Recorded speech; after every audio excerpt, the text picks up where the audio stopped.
A secret plan. A police officer. An opposing lawyer targeted during trial. When the truth came out, the Florida Supreme Court called it one of the most shocking ethics scandals ever seen. Docket will be the Florida Bar versus Robert Adams. Whenever you're ready.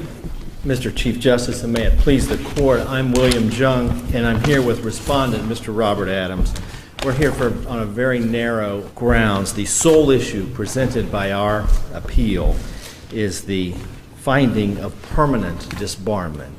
We do not contest the findings of fact. We do not contest disbarment, and we don't contest any of the findings, what I might call the convictions on the recommended findings of discipline.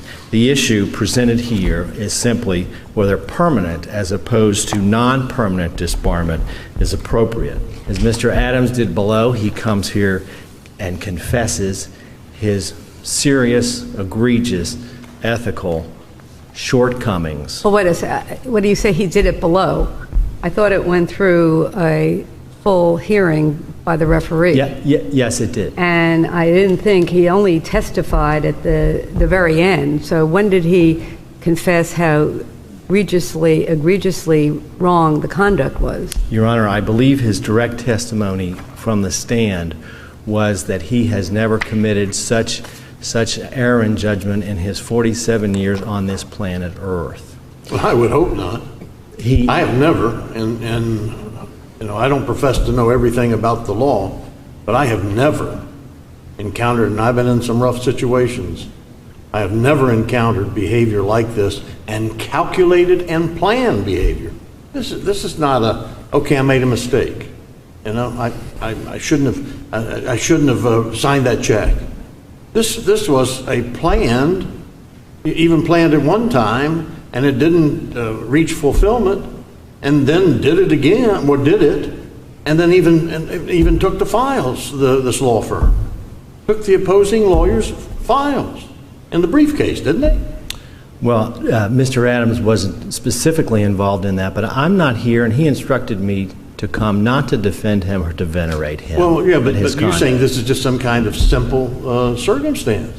This is not simple. What I'm suggesting and why we are here is because this court's jurisprudence on disbarment versus permanent disbarment suggests that simple disbarment, which is far from any guarantee of readmission, and in fact, as the court knows, the presumption is against readmission should there be an application sometime after 2021. The presumption would be against readmission, but the referee's recommendation of permanent disbarment is inconsistent. I'm here to venerate the court's guidance and the court's precedents, which do not support permanent disbarment. Well, you know, it could be we've never seen a case this bad. Well, Your Honor, is that possible? Your Honor, I would suggest the cases that we've cited are not as severe as the conduct that occurred with Mr. Adams, as opposed to his main partner, Mr. Diaco, on the case. First of all, the first time they called the police on opposing counsel, Mr. Adams was out of town, knew nothing about it till after.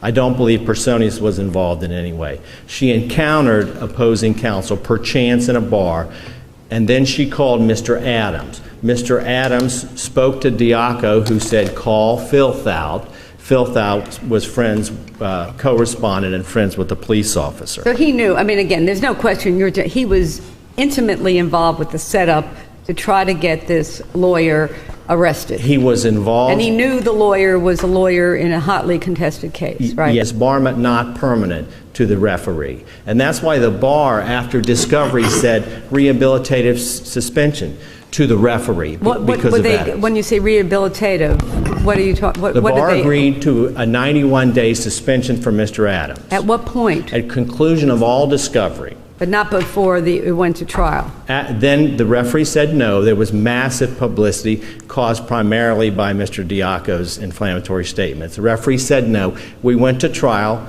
He convicted Mr. Adams on everything. And the bar then said what I'm saying right now, disbarment not permanent for Mr. Adams, because he was not involved, had no connection to the police officer, didn't know him. But the problem I see with your argument is that Mr. Adams is the one that the paralegal called on the important night, correct? She did, yes. And he knew what had gone on 2 months before, correct? Correct. Even though he didn't know beforehand, but he knew after the Yes, fact ma'am. what had gone on 2 months before, and then he made the conscious decision to call them and tell them that he's there now. To call And Diaco. what did And he that- expect to happen from and- giving that information? Your Honor, what I would expect him to happen is he would be disbarred. He would be disbarred like many other lawyers. F. Lee Bailey, who stole from clients and forged judges' signatures, disbarred without permanency. Like this other series of cases where we've seen where someone who makes a horrible mistake is not permanently disbarred. And I've cited the cases. So he should be disbarred, but he should not be disbarred. The permanency cases, and the referee never discussed Norkin, who showed up here and smirked and stared down Supreme Court justices at a public reprimand and was permanently disbarred. He should be entitled to have a chance to be rehabilitated in 5 or 6 years with a presumption against readmission. Thank you. Later that day, Mr. O'Brien presented his arguments on behalf of Mr. Fieldhout, with Ms. Thompson once again appearing for the Florida bar. It will be Barr versus Adam. May it please the court, my name is Mark O'Brien. I represent Adam Fieldhout. Your Honor, we raised 5 issues before the court on our brief. I'd like to start with the 5th, which is that permanent disbarment is not warranted in this case. As the court in the previous oral arguments started to understand, there are different levels of culpability within the actions of the participants in this case. Just bring you right to the fact that it sticks out in my mind is that it is your client who knew the police officer, correct? For 15 years. And it's your client who got in touch with the police officer both in the first instance and this instance to get the police officer to survey or keep an eye on or let him know when Mr. Campbell was either driving drunk or something, correct? Is that not correct? It was your client who got in touch with the police officer on both occasions? Yes. And the police officer lost his career, am I correct? That is correct. High price for everyone to pay for this act. Don't you agree? Without question. Without question. There also, under the injury, not only the wrongful arrest and incarceration, the disruption of an ongoing jury trial, the discharge of Fernandez, the removal of Officer McGinnis from the DUI squad, dismissal of a significant number of pending DUI case. Are all those correct as far as the injury that resulted from the attempt to gain an advantage in an ongoing trial? That is factually accurate, as to what the court just stated. What I'd like to point out is that we have an instance where Mr. Fieldhout would not have been involved in this but for the fact that he was very close friends with the officer, Sergeant Fernandez. Well, that makes it, but I guess, and I don't know what the testimony was, they obviously had this contentious litigation. Mr. Fieldhout was not involved in the litigation, but they must have known, he knew, that Mr. Campbell was a thorn in their side in this high-profile case, correct? I would suggest to the court that Mr. Campbell and Mr. Stephen Diaco were professionally not fond of each other. I would suggest to the court that Mr. Fieldhout, in his role as a subordinate, was told to do something by his supervisor on 2 separate occasions. Are you saying that Mr. Diaco knew about the friendship that Mr. Fieldhout had with the police officer? I think that's undisputed by both parties. It was a personal friendship? Personal.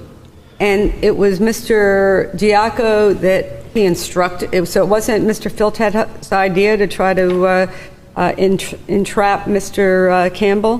No, absolutely not. And I don't believe either party will dispute that. Okay. But at the time this happened, your client had been a lawyer for how long? At the time, I believe 13 years, 16 years currently. Been a public defender for a couple of years? Several years. He clearly knew Did he not, even the first time, that this was totally flagrantly wrong, what he was trying to do? Well, I think that let's take the first instance back in November. My client, Mr. Filtout, his sole involvement in that first instance with Mr. Campbell was making one phone call, period.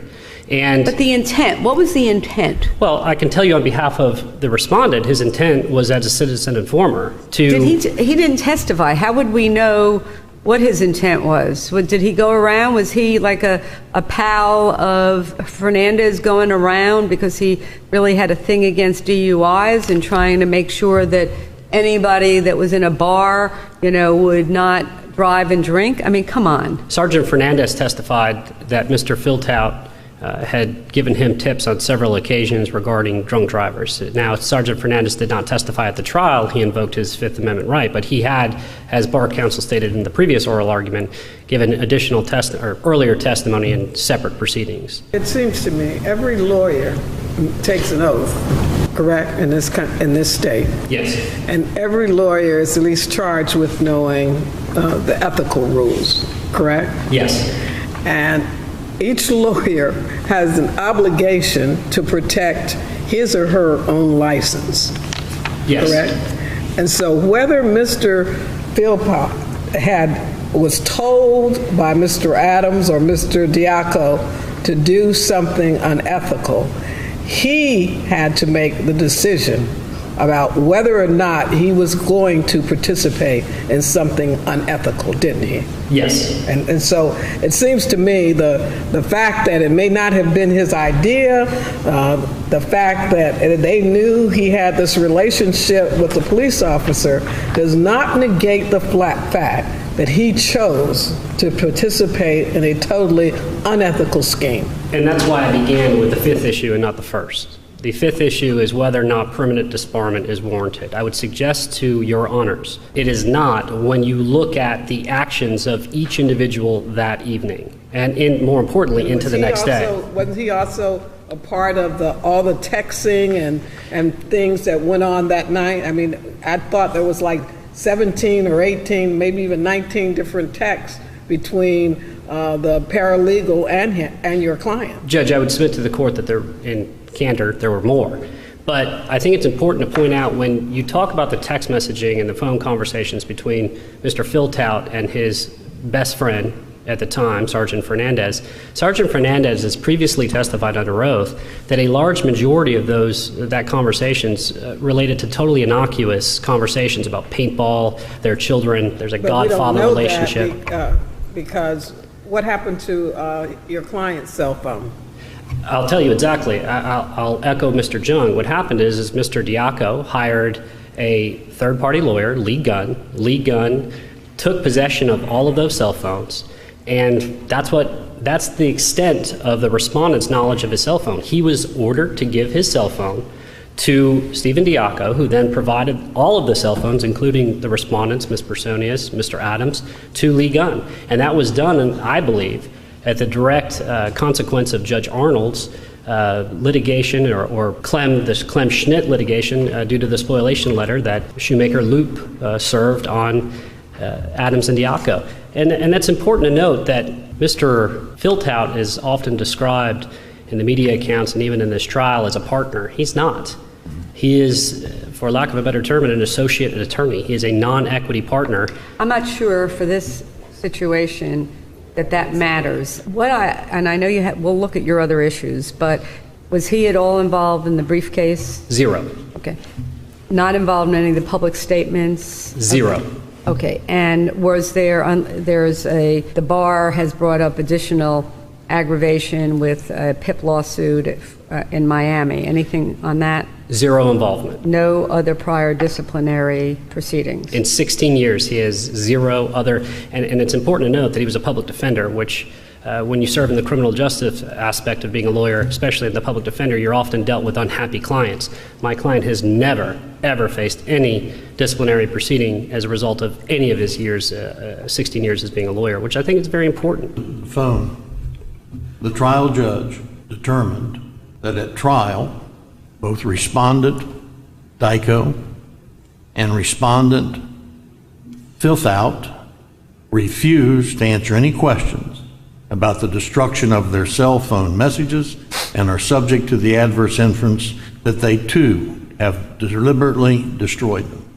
Is that, the trial judge find that? Absolutely, sir. And just to follow up on that, there is evidence that Mr. Adams, through his own testimony at the trial, said that he deleted text messages.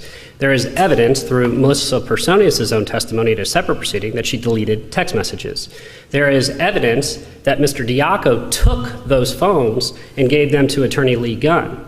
There is zero evidence, zero, that Mr. Filthout deleted a text message, destroyed his phone, did anything other than what he was ordered to do by a supervisor, presumably pursuant to a spoliations letter that was sent by opposing counsel in the Clem-Schmidt case. That's not what the trial judge found, though.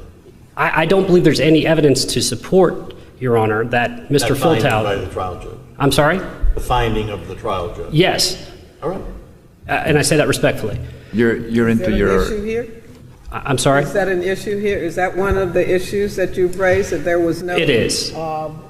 Substantial competent evidence to support that finding? It is. If you look to issue number 4, that the referee's findings are not supported by competent and substantial evidence, there is no evidence that Mr. Filthout deleted any text messages or destroyed a phone. There simply isn't. There is a negative inference that the judge makes and uses that as the evidence, and I proffered case law from the United States Supreme Court that states the negative inference alone is not enough, that there needs to be something else. With respect to the other participants, I'd submit that there is. With respect to him, there isn't. Well, so I believe that that's... But basically, the 19 texts or more texts, you fully admit that the incident, but for Mr. Filthout and his knowledge and friendship with Fernandez, the ensnaring, the entrapping, the unethical conduct of that night would not have occurred. So whatever the text, I mean, I don't know how much worse the text could have been, but unless there's some other conduct,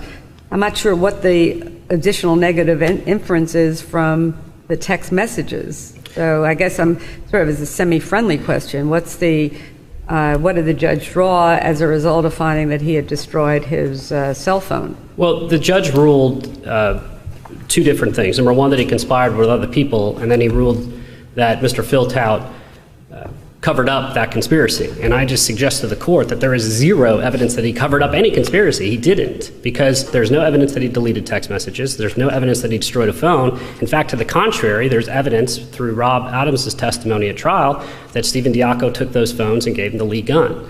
So I think that that's fairly clear, and I submit to the court that the referee simply got that wrong, and I say that respectfully. As to issue 1, I do believe that the respondent was denied due process when the referee denied his motion to disqualify the referee. I do believe, as to issue 2, that the referee erred in denying summary judgment. As to issue number 3, I do believe the referee improperly relied on facts not in evidence. And as to issue number 4, again, we believe the referee's findings are not supported by competent and substantial evidence. But you do agree that if you get through that just you're not contesting disbarment, or you are? Are you arguing for a lesser penalty than disbarment? I'm arguing that this individual have an opportunity at some point in the future to reapply for his license to practice law. Okay, so you're agreeing to, even with all these, unless we found the judge should have recused himself, that it should be disbarred. I started off with number 5. Okay. And I did so for a reason.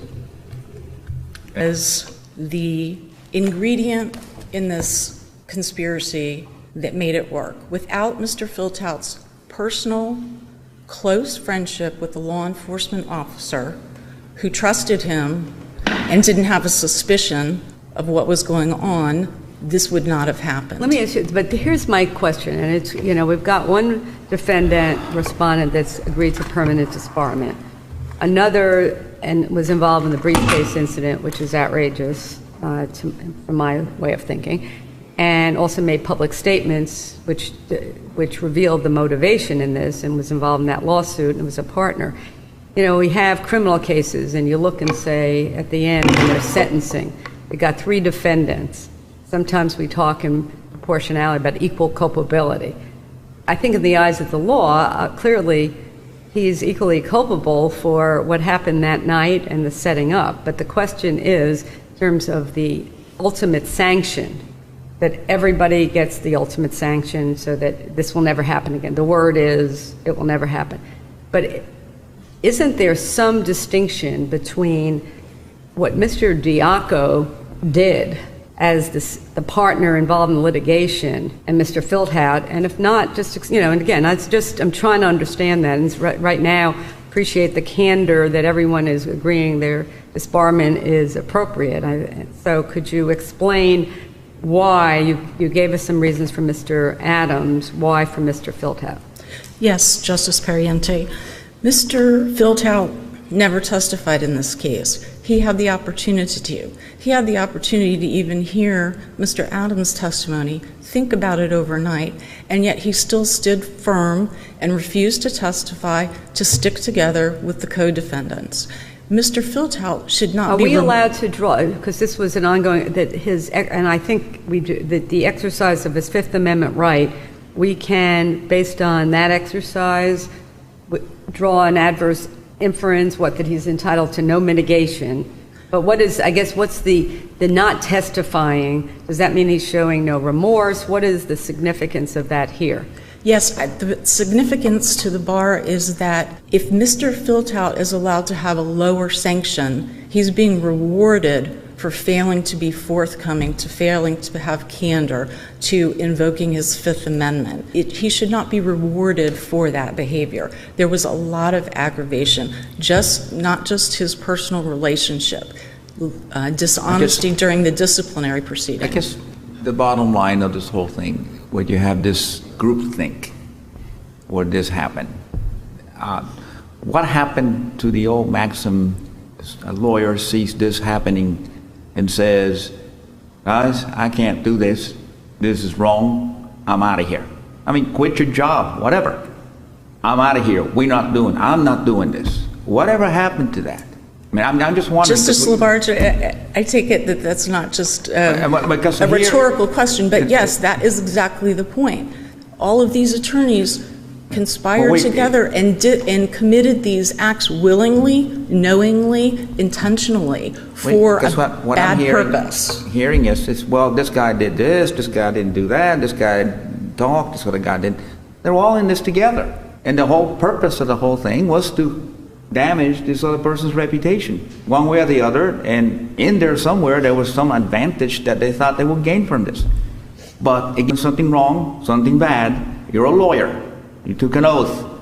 I can't do this. And if it means, hey, I'm not going to be getting a paycheck from this firm tomorrow, fine. Go back to the public defender's office, go to the state attorney's office, whatever. But we don't do this. That's the whole thing here. When I'm talking about who's more culpable, they're all culpable. I agree with you, Justice Labarge. It's been said that character is who you really are when nobody is watching.